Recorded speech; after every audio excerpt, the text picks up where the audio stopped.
Aliados de Lula avaliam que o crescimento do PIB é um alento para o governo, mas não desliga o sinal amarelo na economia. Quem traz essa repercussão política é Clarissa Oliveira. Clarissa, nem com PIB de 2,9% o pessoal do PT dá uma trégua para o ministro?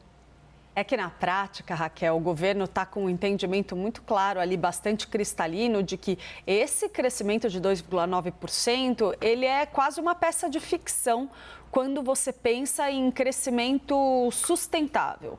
Então, traduzindo um pouco isso que eu estou dizendo, o governo entende, sabe que a alta, o impulso que o PIB teve no ano passado, como o NACA mostrou muito bem aqui para a gente, ele veio no primeiro semestre e puxado por uma safra recorde, por uma situação conjuntural que impactou muito positivamente os dados do agronegócio. Mas isso não é um sinônimo de um crescimento estruturado, um crescimento bem preparado e para o qual o governo brasileiro tem capacidade de dar seguimento no decorrer dos próximos meses. Então, a preocupação, por que o sinal amarelo continua aceso, Raquel?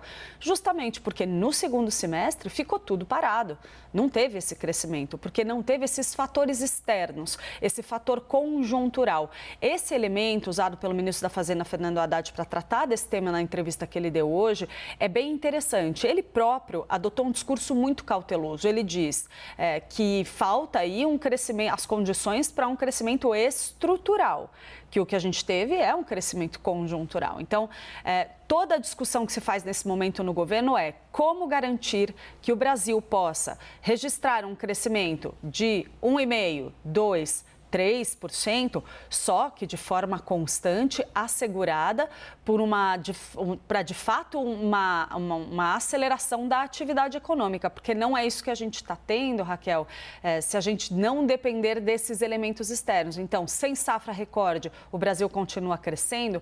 Possivelmente não. Aí entra a questão da articulação da agenda no Congresso. O ministro da Fazenda, Fernando Haddad, foi muito claro em fazer um novo apelo aí para o Congresso Nacional para que seja dado seguimento à votação da agenda econômica no Congresso, seja a agenda macro ou a agenda microeconômica, projetos ali menores capazes de melhorar o desempenho da economia, porque sem isso fica difícil não só cumprir aquela meta de déficit zero, mas garantir que o Brasil alcance, quem sabe, essa meta de 2,2% aí prevista para o fim do ano.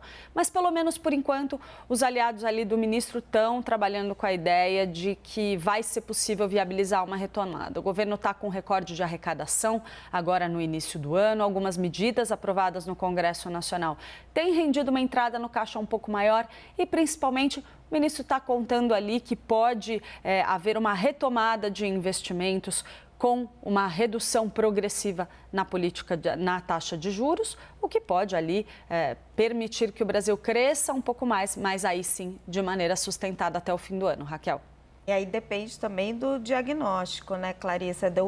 Não só do diagnóstico, mas do remédio. Porque aí tem uma ala da esquerda do PT que vai dizer, não, para resolver esse crescimento mais baixo da economia no final do ano, é preciso gastar mais, né? E o ministro está falando, não, eu vou precisar ajustar as contas aqui, eu vou ter que arrecadar mais para ir dar condições de queda de juro, para estimular o consumo. Obrigada, Clarissa. Gente,